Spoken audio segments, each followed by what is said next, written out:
संख्या दूसरा है। इसमें बोला है पूर्णांकों के लिए निम्नलिखित युग्मों के HCF, युग्म क्या होता है? जोड़ा। ठीक है, HCF और LCM ज्ञात कीजिए तथा इसकी जांच कीजिए कि दो संख्याओं का गुणनफल, ये जो लिखा हुआ है ना, ये एक नियम है, दो संख्याओं का गुणनफल किसके बराबर होता है? HCF गुणा LCM। इसे आप लिख लेना कॉपी में और याद भी कर लेना। अब मैं आपको अभाज्य गुणनखंड की मदद से, और ये जो नियम है सिर्फ दो संख्याओं पे ही लागू होता है। ये जो नियम है ना HCF गुणा LCM संख्याओं का गुणनफल, ये दो अंकों के लिए लागू होता है, तीन अंकों के लिए कोई नियम नहीं है। ठीक है, तो क्वेश्चन क्या है? 26 और क्या है? 91। काटो इसको, 2 1 कम 2, 2 3 6, 13 1 कम 13। फिर काटो इसको, ये क्या जाएगा? 13 7 91, 7 1 कम 7। तो देखो अभाज्य गुणनखंड करेंगे, है ना। 26 का क्या जाएगा? 13 गुणा 2, और ये लास्ट में 1 भी लिखा जाता है। ठीक है, और 91 का क्या हो जाएगा? 13 गुणा 7 गुणा 1। अब आपको पता है क्या देखना है कि दोनों में जो है, दोनों में क्या है? दो संख्या तो दोनों में देखना है, और कुछ है? और 1 है। तो अगर HCF की बात करें, HCF क्या होता है? जो दोनों में है। क्या है दोनों में? 13 और क्या है? 1। जो एक पेयर 13 से आया, यहाँ से 13 दोनों में है और 1 दोनों में, तो 1 गुणे में लिखना है इनको। कुछ और भी होता है तो उसको भी गुणे में लिख देता मैं। तो 13 1 कम 13, तो HCF कितना है मेरे पास? 13। पहला आंसर आ गया। अब हमें क्या निकालना है? LCM। लाइट डिम है, थोड़ा एडजस्ट कर लेना आप। ठीक है,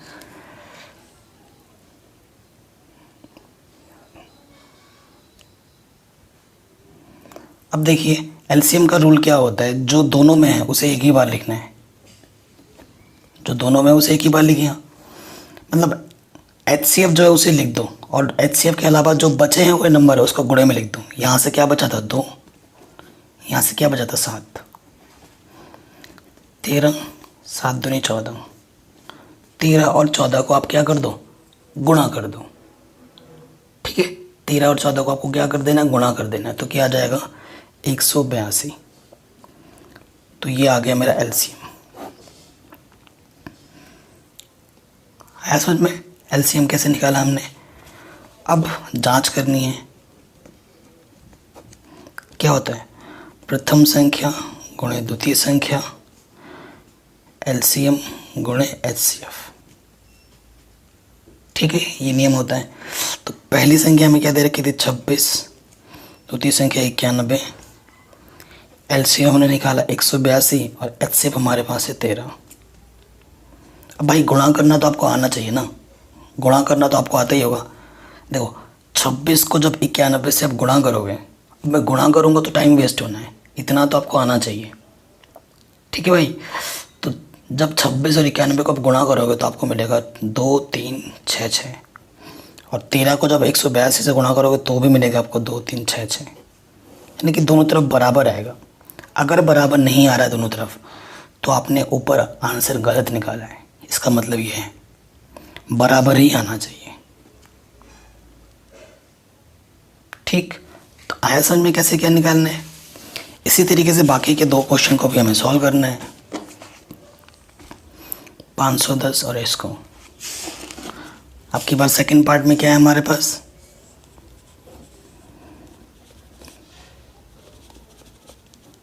$510 और 92। ठीक है, तो यहाँ लिखूँगा मैं 510, यहाँ लिखता हूँ 92।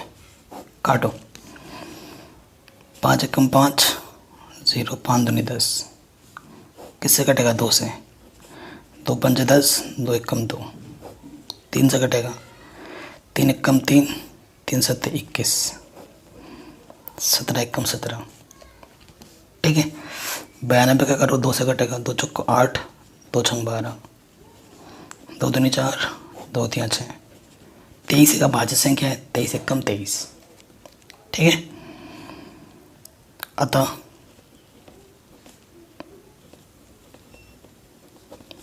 5 गुणनखंड क्या हो जाएगा, 510 का हमें क्या मिला था, 2 गुणा 3 गुणा 2 गुणा 3 गुणा 5 गुणा 17, ठीक है। और 92 का क्या मिला, 2 गुणा 2 गुणा 23। कोई दिक्कत नहीं है यहाँ तक, ठीक है। सो देखिए हमारे पास ये चीज़ आ गई। अब हमें क्या देखना होता है, हमें निकालना है HCF जो दोनों में हो। एक मैंने लिखा नहीं था गुणे में, तो वो लिख सकते हो। तो HCF क्या होता है, जो दोनों में हो। तो दोनों में क्या है, सिर्फ 2 ही है और 1 है, तो 2 गुणा 1 यानी कि 2। HCF तो 2 है। अब LCM क्या होगा, जो दोनों में है उसे तो ये एक बार ही लिखते हैं, मतलब HCF जो भी है उसको लिख लो, ठीक है। और जो बचे हुए थे उनको गुणा में कर दो। जैसे यहाँ पे इससे क्या बच गया था 2, यहाँ से क्या बच गया था 23, यहाँ से 17 बचा था, यहाँ से 5 और यहाँ से 3, ठीक है, ये बच गए थे। अब गुणा करो, 2 दूनी 4, 23, 5 तिया 15। अब भाई आपको गुणा करना तो आना चाहिए, है ना। कैसे, अब हमें गुणा करना है, ठीक है। तो जब हम गुणा करेंगे तो क्या होगा, देखो इन सबको जब आपस में इसकी गुणा करना, इसकी गुणा करना, है ना। इसकी गुणा करोगे कुछ मिलेगा आपको, जैसे कि 4 तिया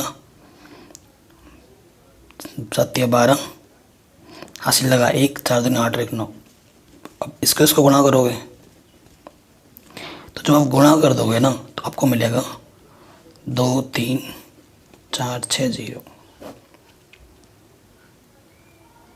ठीक। अब गुणा करूँगा तो आपका टाइम वेस्ट होगा, गुणा करना आना चाहिए, इतना कैलकुलेशन अगर आना ही चाहिए आपको। कक्षा 10 में पढ़ते हो आप, ठीक है। गुणा भाग जोड़ घटाना अगर नहीं आता है ना तो मेरे को बता देना, मैं उस पर अलग वीडियो बना दूंगा, ठीक है, 1-2 घंटे की बेसिक चीज़ें सिखाने के लिए, ठीक है। तो ये हो गया, हमारा मिल गया LCM। अब हमें जांच करनी है, क्या होता है जांच में, प्रथम संख्या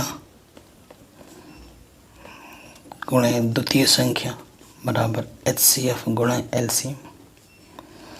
यही नियम होता है। प्रथम संख्या हमारे पास क्या है, 510, ठीक है। द्वितीय संख्या हमारे पास है 92, HCF हमारे पास 2 है और LCM हमारे पास 2 3 4 6 0,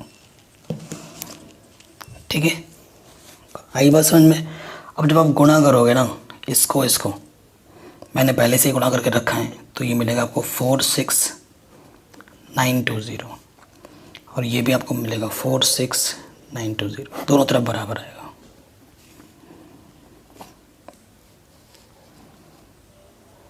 ठीक है। ये क्वेश्चन भी हमारा आराम से बन गया।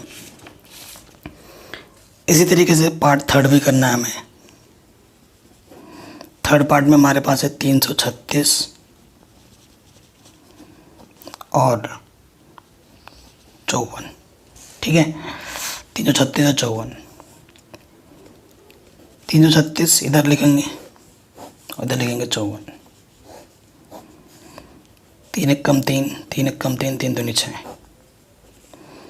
2 पंजे 10, 2 छंग 12, 2 दूनी 4, ठीक है, 2 अट्ठे 16, 2 एक कम 2, 2 चौके 8, 2 सत्ते 14, 7 एक कम 7। अब थर्ड वाले को मैं आपको नए तरीके से बताऊंगा। 2 दूनी 4, 2 सत्ते 14, 3 नम 27, 3 तिया 9, 3 एक कम 3, ठीक है। देखो अब भाज्य गुणनखंड क्या कैसे लिखूंगा मैं इसको। 2 कितनी बार है, 1 2 3 4, तो 2 की घात 4 लिख दो। 3 कितनी बार है, 1 बार, और 7 कितनी बार है, 1 बार, तो घात में 1 1 लिख दे रहा हूँ। 54, 3 कितनी बार है, 1 2 3, 2 है 1 बार, 3 है 3 बार, ठीक है, यही है। अब देखो HCF कैसे निकालूंगा, नए तरीके से लिखा मैंने इसको। ताकि ये तरीका भी मैं आपको सिखा सकूं। अब HCM में क्या होता है, देखो दोनों में ये चीज़ है दोनों में, लेकिन ये इधर एक बार है, इधर 4 बार है, इधर 3 बार है, इधर 1 बार है ना। अब HCM में क्या होता है, न्यूनतम घात देखी जाती है। क्या न्यूनतम घात HCF के लिए, तो 2 की घात न्यूनतम कौन सी है, 2 की घात 1 है। ठीक है, 1 को लिखो ना लिखो एक ही बात है। और 3 की न्यूनतम घात कितनी है, 3 की घात 1, तो इसका मतलब है 2 गुणा 3 यानी कि 6। HCF हमारा कितना आ गया, 6। अब आ जाओ LCM पर। अब जो दोनों में है उसमें क्या लिखते हैं, अधिकतम घात है, अधिकतम घात। 2 की अधिकतम घात कितनी है, 4, और 3 की अधिकतम घात कितनी है, 3, और बचा क्या है, 7। 2 की घात 4 का मतलब 2 4 बार गुणे में 2 2 दूनी 4 दूनी 8 दूनी 16, 3 का मतलब 3 3 9 3 27। ठीक है, अब इन सबको गुणा कर दो, तीनों को आपस में। जब हम तीनों को आपस में गुणा करेंगे ना, तो हमारे पास जो मिलेगा गुणा करने पे, वो मिलेगा 3024। ये मैंने पहले से गुणा करके रखा है, ये मिल जाएगा हमारा LCM। अब हमें क्या करना है, जांच में क्या होता है, प्रथम संख्या गुणा द्वितीय संख्या, HCF गुणा LCM। प्रथम संख्या हमारे पास है 336, द्वितीय संख्या है 54, HCF हमने 6 निकाला था, और LCM हमारा 3024। इन दोनों की जब आपस में गुणा करोगे ना, ठीक है, मैं गुणा करके आपका टाइम वेस्ट नहीं करूँगा आपके सामने, ये मैंने पहले से ही ये सब करके रखा है, ये मिलेगा आपको। ठीक है, तो ये आपका क्या जाएगा आंसर, दोनों तरफ बराबर आएगा। गुणा करना तो आपको आता ही होगा, है ना। तो ये चीज़ हो गई। ठीक है, तो क्वेश्चन नंबर 2 भी हमारा आराम से बन गया। अब आते हैं क्वेश्चन नंबर 3 में। क्वेश्चन नंबर 3 में 2 अंकों से हटाकर 3 अंकों का कर दिया है। कितने कर दिए, 3 अंक। तो 3 करे, 4 करे या 10 करे, नियम नहीं बदलेगा, नियम वही रहेगा। लेकिन 2 अंकों में जो जांच करने वाला रूल था ना, वो 3 अंकों पर लागू नहीं होता है। संख्या क्या है, 12, 15 और 21। अब आज जोड़ करने का, 2 छंग 12, 2 3 6, 3 एकम 3, 3 5 15, 5 एकम 5, 3 7 21, 7 एकम 7। ठीक है, अब आज जोड़खंड करेंगे।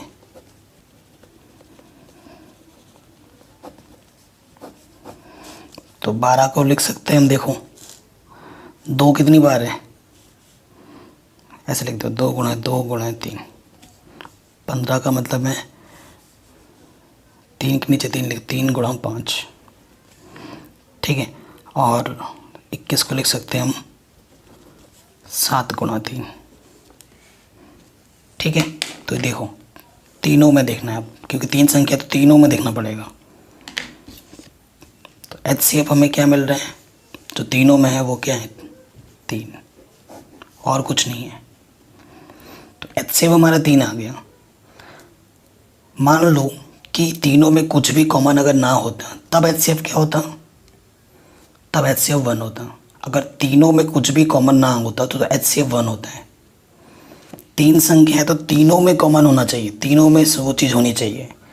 2 में है, तीसरे में नहीं है, तो वो नहीं माना जाएगा, तीनों में होना ज़रूरी है। अब हम लेंगे LCM। LCM में आपको पता ही है, जो तीनों में है, मतलब जो LCM में क्या होता है, जो HCF आया उसे तो लिख ही दो एक बार, और जो छूट गए उनको गुणे में कर दो। यहाँ से 7 छोटा, यहाँ से 5 छोटा, यहाँ से 2 और यहाँ से 2 छोटा था, वो गुणे में डाल दिया हमने। तो यहाँ से क्या होगा, 3 7 21, 5 दूनी 10, दूनी 20, 21 दूनी 42, 420। ठीक है, तो एलसीएम कितना आएगा 420, एचसीएम आएगा 3। ठीक हो गया, आराम से हो गया, आराम से बन गया क्वेश्चन नंबर 3 भी। सेकंड पार्ट पे आ जाते हैं। 17, 23, 29, ये जो तीनों के तीनों संख्या हैं वो क्या है? अभाज्य संख्या। ये क्या है? अभाज्य संख्या। तो आपको मैं बता देता हूँ, अभाज्य क्या लिख रहा हूँ, संख्या। अभाज्य संख्या का जो एचसीएफ होता है ना वो हमेशा 1 होता है। लिखोगे चूंकि 17, 23 और 29 एक अभाज्य संख्या है, अतः इनका एचसीएफ 1 होगा। ठीक, और एलसीएम क्या होता है? इन सब का गुणनफल, 17 गुणा 23 गुणा 29, क्योंकि तीनों के तीनों अभाज्य संख्या है तो तीनों को आपस में गुणा कर दो तो आपको मिल जाएगा एलसीएम। आई बात समझ में? आपको क्या मिल जाएगा? एलसीएम। इस तरीके से करना है आपको इस क्वेश्चन को।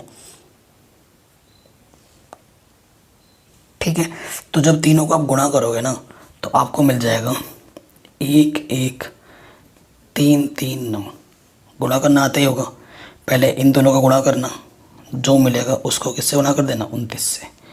तो फिर आपको ये आंसर दे देगा। ठीक है, आराम से बन गया, कोई दिक्कत नहीं है। अब आ जाओ थर्ड पार्ट में। इसके थर्ड पार्ट में 8 9 25, तो ये हो जाएगा 2 चक्के 8, 2 दूनी 4, 2 एकम 2, 3 तिया 9, 3 एकम 3, 5 बचे 25, 5 एकम 5। तो जो अभाज्य गुणनखंड है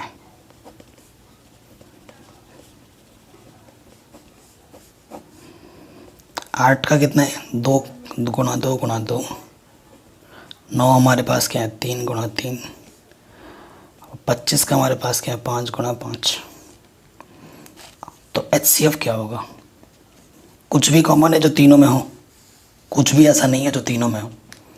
और मैंने अभी आपको बताया था जब तीनों में कुछ भी कॉमन ना हो, उभयनिष्ठ ना मिले, तब हमारा एचसीएफ कितना होता है? 1। तो तब हमारा एचसीएफ कितना होता है? 1। तो इस कंडीशन में हमारा एचसीएफ कितना है? 1, क्योंकि गुणे में हम 1 1 लिख सकते हैं और तीनों में 1 कॉमन है। ठीक, और एलसीएम क्या हो जाएगा? देखो और एक चीज़ मैं बता रहा हूँ, शॉर्ट ट्रिक। जब भी आपका एचसीएफ 1 आए तो एलसीएम के लिए क्या करना होगा? जो भी हमें संख्याएं गिवन हैं, जो भी संख्याएं हमें दी हुई हैं, उन संख्याओं को आपस में गुणा कर दो तो हमें क्या मिल जाएगा? एलसीएम। 8 9 72 गुणा 25। जब 72 को 25 से आप गुणा करोगे ना तो आपको मिलेगा 1800। तो ये मिलेगा आपका एलसीएम। ठीक है, हो गया आराम से।